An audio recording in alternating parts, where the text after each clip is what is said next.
All right, we are live. Hello and welcome to EduMatch Tweet and Talk number 33. We are very happy to have you here. So follow along with us on Google Plus at bit.ly/tweettalk33, as well as on Twitter with the hashtag EduMatch. Speaking of EduMatch, if you want to be the featured EduMatch person of the day, just check us out at our website at edumatch.education and just fill out the Google form that is located there. And that will give us all your information to get you connected and to shout you out on Twitter all day long. So tonight we're going to be talking about alternatives to reach all the learners in our classroom. So very, very excited about this. We have a great panel and a fantastic moderator, so I'm going to kick it over to him now. So Ron, thank you so much. Hey, thank you so much, Sarah, and it is a pleasure to be on EduMatch. So anyway, I would like to invite you guys to learn who our wonderful panelists are. We're going to start with Heather. Heather, if you would introduce yourself, and we'll move forward from there. Okay. My name is Heather Gauck. I have been teaching special education resource for 22 years in West Michigan and in an urban setting, Grand Rapids Public Schools. Great. Awesome. Rachel, would you share? Good afternoon and evening, everyone. My name is Rachel Pierson. I am currently serving in a very small district compared to Heather's. We are in a rural area. We have about 650 students in our K-12 building, and I am currently serving as a STEM teacher. Phenomenal. Susan, would you introduce yourself? Maybe. Well, what we're going to do like this, Susan, don't be offended. I'm going to bounce to Valerie and see if Valerie could introduce herself, then we'll come back to Susan. Hi, everyone. I'm Valerie Lewis, an educator here in Gwinnett County, Georgia. I've been an educator for about 15 years, and I work with 10th and 11th grade language arts special ed students. Awesome. Susan, it looks like you're ready to go because I know you were changing devices when we were first getting started. I'm Susan, here. all right, Susan, if you'd introduce yourself. I work for the Office of Library Media in Prince George's County. I am working at getting maker spaces into libraries across the county. We have a couple up and running, and they're all trials, but a lot of fun. And I've presented a couple times on what we're doing, so I sort of have my act together a little bit. You guys got your act together. And I apologize because I just took the mic and started running with Sarah. I don't know why as many times that I'm speaking in front of public that I'm like nervous as a wet dog today. So I apologize to everybody. I didn't introduce myself. I'm Ron Madison, and Flint, Michigan is where I teach. I've been in education for 23 years. 18 of those years was elementary inclusion special ed. So I got to slide in and out of everybody's classroom. Then I went to doing extra things, one-on-one coaching and things like that around the state. Now I work for the ISD in Genesee County, and so I get to again travel all throughout the county, and we have other sites. Last year we had 14 sites throughout the state, so I would travel up to 5 hours to get to a school site to help them out. This year we have a site up in our UP, which is about an 8-hour trip one way to get there. So those are some of the things that I get to do, and I just love to be a part of this. So thank you guys so much. Let's see if we can get started with what are some of our questions. And the first question is, what are some of the alternative or other traditional methods that you guys are using to reach your learners? Who'd like to get excited and get going? I can call you, but I want to just see if we get... Valerie looks like she smiled first, so we're going to bounce to her, and then we'll go from there. I read body language. 80% is nonverbal, guys. Well, I will say that the alternative to learning in my classroom is connecting other teachers and other students within our classroom. So currently right now, Annabelle Gonzalez, who is outside of North Carolina, she and I are working on what we call blog buddies.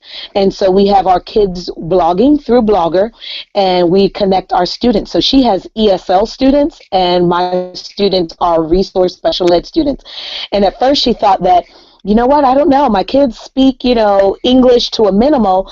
And I said, well, you'll be surprised, my special ed kids, if you see their writing, you think they speak English to a minimal as well. But with the connections that they are making, the kids are so excited to be able to comment on each other's blogs, have an authentic audience, and then the relationships that they're forming, they're realizing that they have so many commonalities between themselves and these students that they've never met before that live in North Carolina. So for me, that's one alternative to the learning situation or the traditional classroom that I think is phenomenal and working, beyond my wildest dreams. I'm so excited to be doing this with Annabelle. Awesome. Susan. See, I am reading body language right. I'm feeling good about it. I was like, go to Susan. There you go. So I'm not in a classroom, but I have hooked up with a couple of schools and classes, and mainly in the library, but also with a couple of classroom teachers. So why don't you repeat the question again before I go off on a tangent? I'm sorry. Say what? No, you're fine. If you could share with us some alternative or other ways that you're doing traditional methods to reach your learners. Okay. So one of the things that we're doing, and basically it's within the confines of what we're calling a makerspace, is using code.org, and we're bringing in some of the literacy pieces. The kids were, this is a huge ESOL population, and I'm not sure that they really were struggling with story elements, because when we started doing it and started talking about it, they pretty much had it.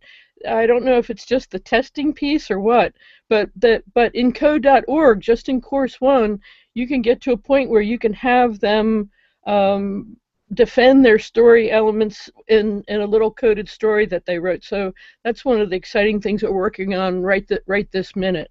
I can talk about some of the other makerspace stuff we're doing, but the code.org is actually classroom stuff we're doing within the library class time. Phenomenal. Rachel, did you have something that you'd like to share? Well, my classroom is kind of unique since we're STEM focused, and a lot of the things that I've been doing are more student choice rather than just I'm going to stand up in front of the room and shout at you. I don't shout at them, or talk at them. So, for example, we just got some 3D printers beginning of January. And so we were working in Tinkercad. Our kids are one-to-one with Chromebooks, and so we were working with Tinkercad, and I said, why don't you, for your first design, just create something that you think is neat.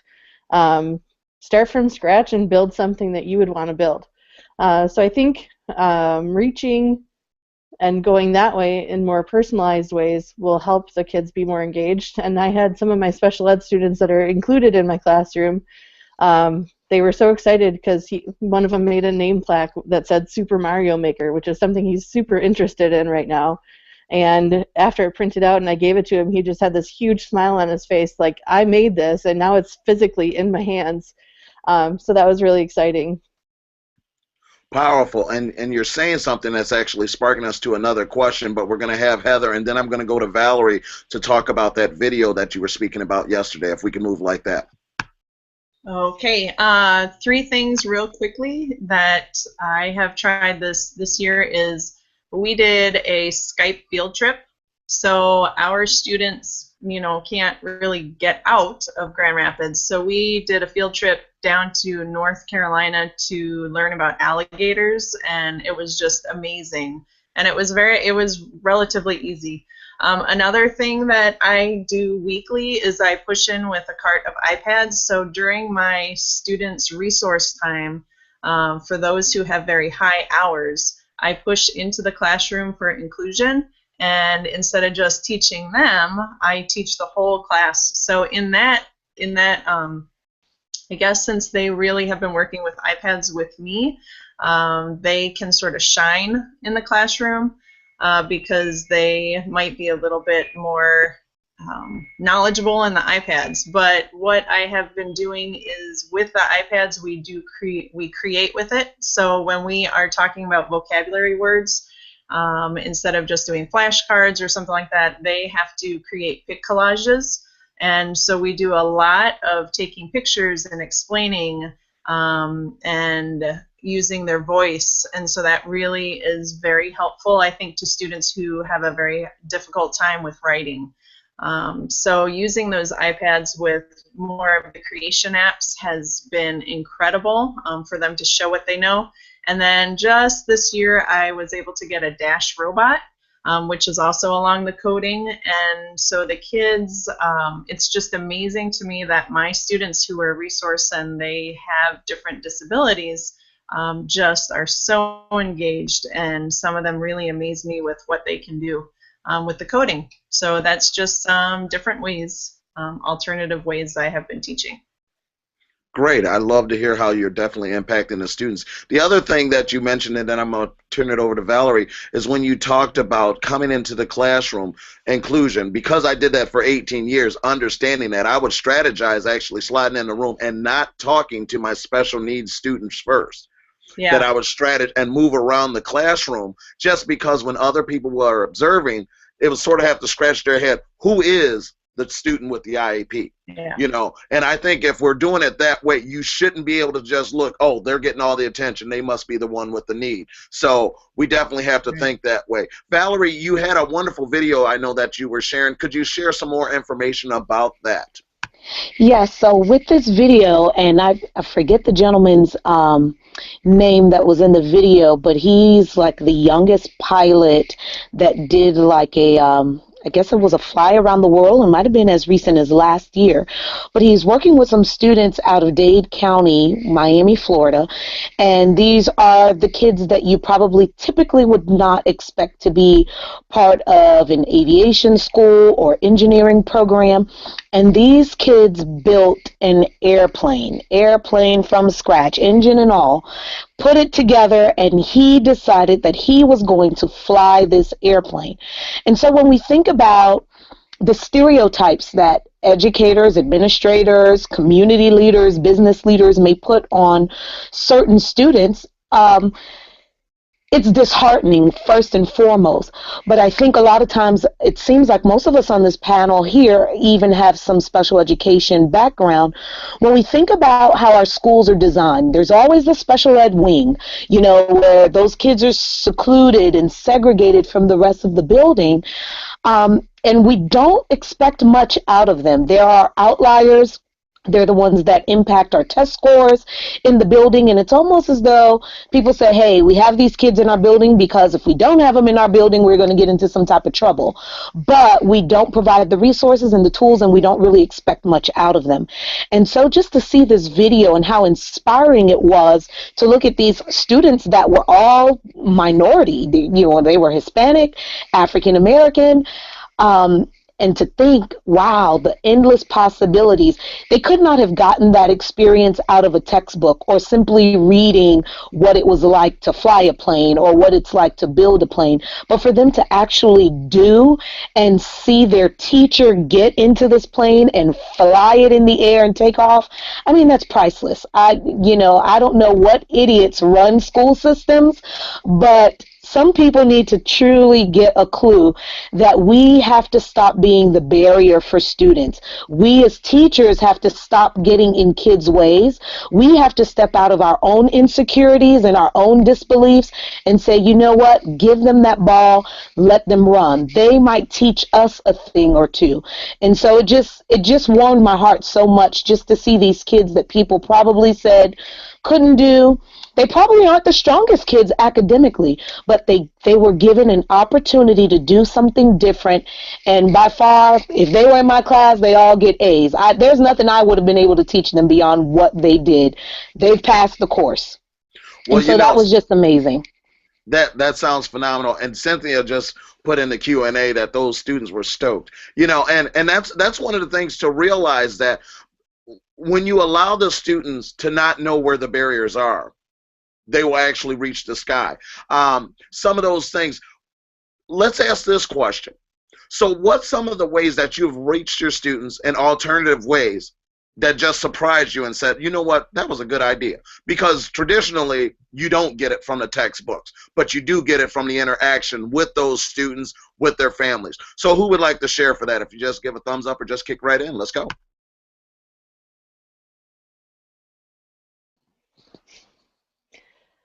I think, well, in my prior life before I was a STEM teacher, I taught general elementary school, and I was in a K-8 school, and in my 7th and 8th grade language arts classes, we did final projects for a book that we were reading, and to be honest, I don't even remember which one it was because there were so many. But the biggest, I hate just giving a final test at the end. I just think it's bleh. I don't like correcting them. The kids don't like taking them. So I said, fine, we're doing a project. So I left it pretty open-ended, and I said, here's the things that I want you to show me that you know how to do.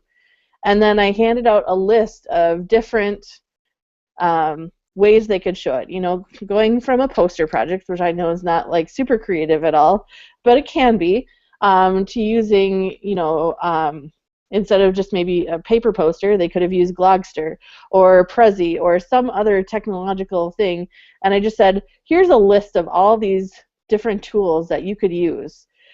Look into them, pick one, see which one that you like best to present the information that I'm looking for to show me that you learned something from this book we read. And there were some great things I think I still have saved on my hard drive from like 5-6 years ago that I just couldn't bear to delete the file because they were just so awesome projects. Awesome. Heather, you look like you had to twitch, like you had something that you wanted to share. If not, you can give me a thumbs down and I'll just keep on moving. But no, I don't know how alternative this is, but I just needed to say that this year we have been using to share our information or share the projects that the kids are using. We're using something called Seesaw, which is a digital portfolio, and it's a way for parents to download it on their smartphones and then see what the kids are doing. So I think that that's, in a way, a little bit of an alternative to the traditional ways.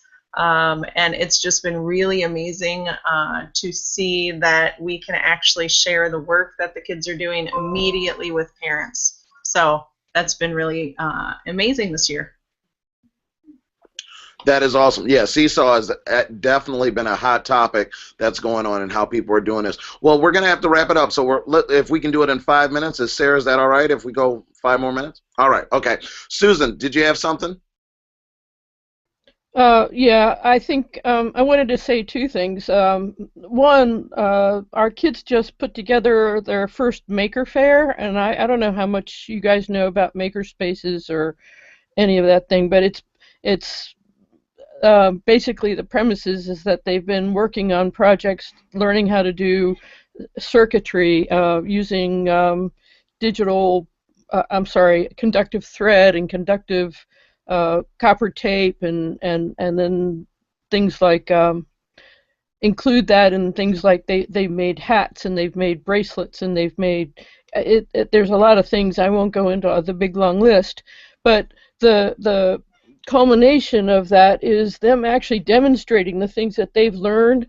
And so what we did is invite parents and siblings and whoever, and the kids, I just sort of directed, and they were so excited about doing this whole thing because they were showing off what they could do.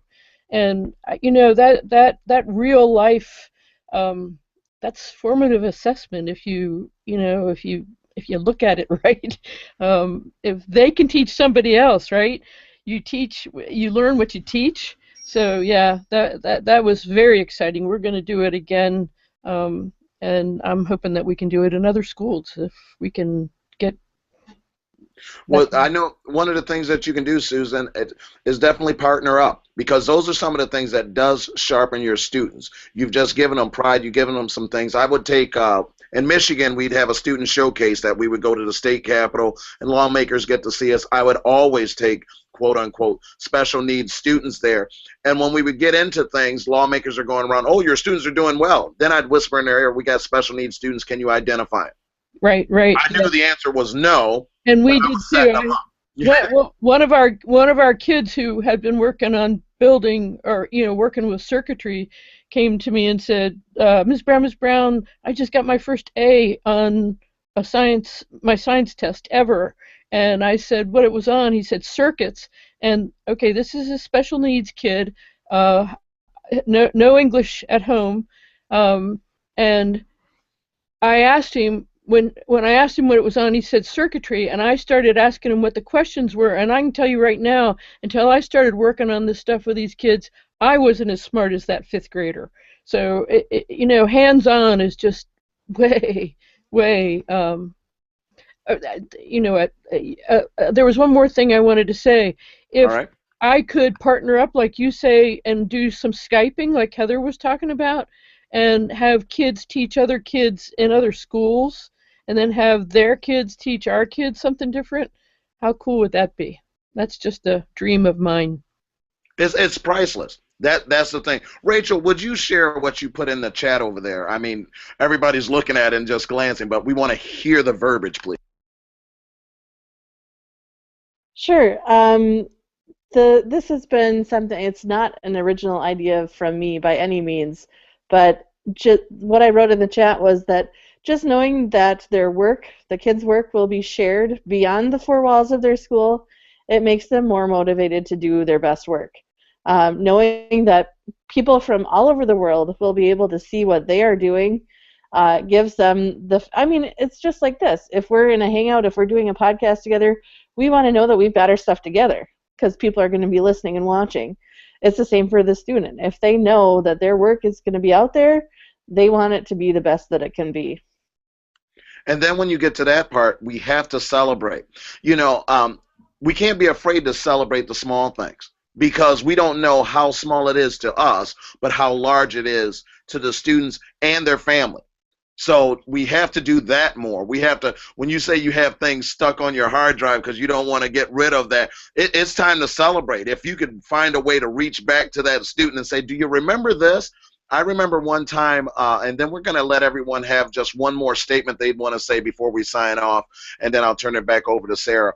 I had a student with a speech impediment, and we would record their speeches, but then we would edit it first and then play it. And the student was amazed themselves of how clean they were able to communicate with their classmates because they didn't stand up and do a live presentation. We recorded it. We had the students edit it. I showed them how to use the tools. They went forth, and then and you just saw them just cheesing. They were so prideful and thankful, and classmates like, that was you. Oh my gosh, that sounded great. And so we just had to celebrate those things. And I would get administrators and people to walk through and say, hey, you need to listen to this. You need to check this out. This is one of our students. They're going further. If we're not having technology to make things easier, we're not using it in the right manner. So we're going to go back around. We're going to start with Heather, Rachel, Susan, Valerie, and then we're going to turn it over to Sarah. Just give your one last statement of how it is to be able to impact our students and the family members and special ed as well as the general ed. Heather? Okay, I just really think this year it's been amazing to impact now, instead of the 20 on my caseload, 130. And that is just with that seesaw and with pushing into the class and knowing that, every student, if every student could have an individual educational plan, like the IEPs that my students have, I think that would just be amazing. Obviously, we don't have enough time to do that or enough staff, but just looking at each student's strength and then also building upon that and also helping them with what they need. So it's been fun.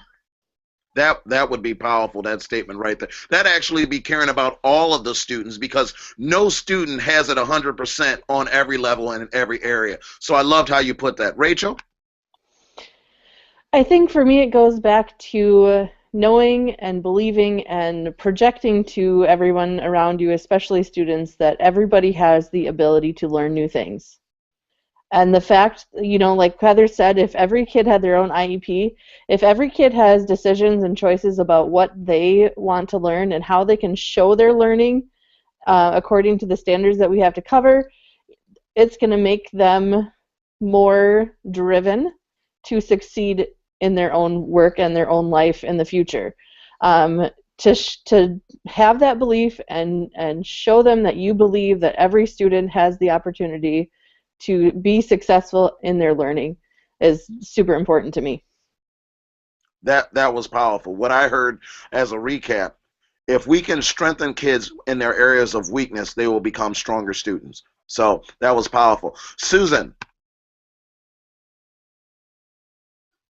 You just want me to sing to you. That's all it is. I've been singing all day at church. So come on, Susan, drop it like it's hot. It's a beautiful day in the neighborhood. Come on. Didn't you see my mouth moving? It was just my microphone was but you sing well, thank you. Basically, what we're doing is working with these kids to work together and not to, the big thing about not bullying is one thing, but what we're trying to do is go on the other and get the kids to work as a team and use what each one of those kids has strength in. And I think that basically Heather hit the nail on the head with, working together is what they're going to be looking for in the future employment kind of pieces. So seeing their strength. That's phenomenal, Susan. I know I always do these recaps over everybody's statement, but encourage versus discourage. That needs to be a lifestyle. And if everybody learns that, then there'll be a better environment totally. So, Valerie. Absolutely. Be a rebel teacher. Don't play by the rules all the time. I find that repeat that one. That one. She dropped the mic on that one, but don't just finish the statement, please. I think a lot of times when we're playing by the rule books, we're the hindrance. And so once again, it goes back to what Rachel says. Let's make this student-centered. Give them choice. This semester, I didn't give my students a syllabus. I asked them what were the things that they were interested in, what did they want to learn, and as a result, I told them my homework would be to find the standards that I could align to their interests, so that way when an administrator walked in my room and realized we weren't using those dusty old textbooks, I could justify that they were still learning and we were still meeting the standards. So as an educator, if you're not continuing to grow, if you're not continuing to connect with people outside, then you might need to step to the side because we're doing the students a disservice. And differentiation pretty much means that every student has their own individual educational plan. And so we must be rebel teachers. It's time to shake things up in education. It is time to shake it up. So let's do that. You know what? And because of that, that's why we're going to have to turn the mic back over to Sarah, because that's what Sarah has been doing to give us a platform to really shake up education across the world because of how the educational, I call it Captain Crazy, the way that we do things. I love the idea of having an IEP for everybody. Just think about the staff members. When you come in and say, I don't want to learn. I tell teachers all the time, because that's who I teach now. Be your model student. What would be your perfect student? I want to see it. Because believe me, administrators and teachers are my most special needs people that I work with at all times. Give me the kids, we can do some stuff. But I'm telling you, you get to admins, it seems like the higher that you go, it seems like the slower I got to talk, the dumber I got to do things. And so I'm like, did you have your Ritalin today? I don't know. We can pass out meds, but if you didn't take your meds, it works for you. Who said I didn't take mine? And that could be aspirin. That's just my disclaimer when I act a fool sometimes. But anyway, thank you guys so much for allowing me to be on this awesome, phenomenal panel. It did touch my heart. Sarah, let me turn it back over to you. Great job of how you do it every time. So I'm muting my mic. Thank you so much, Ron. Oh my gosh, that was amazing. Thank you so much to everyone on panel. Y'all had so many great ideas, and the Twitter was on fire. Just so many links and so much great information being shared. So thank you all so much for everything that you do. So just wanted to go ahead and close it out tonight, but please come back next week. We're going to be talking a little something for the teacherpreneurs, so tax tips for the teacherpreneurs. Hopefully we'll see Valerie back next week because she has that teacherpreneur Voxer group, so that would be something great to definitely involve next week and touch on. So and anyone else who's interested, then please by all means just go to bit.ly/tweettalk34, and there you can sign up, and we have a nice graphic created by Rachel for next week to as our whatever they call it, the trailer, so the trailer image created by Rachel. So fantastic, everyone, and thank you for joining us. Feel free to subscribe, bit.ly/EduMatch podcast. So everyone have a fantastic week, and we'll see you next time, same bad channel. Oh, and one more thing. Don't miss the ISTE Digital Equity PLN chat going on this Saturday at 8 p.m. So the topic will be about diversity in educational technology leadership. So check that out. That's sure to be something not to miss. So everybody have a great week, and chat with y'all soon.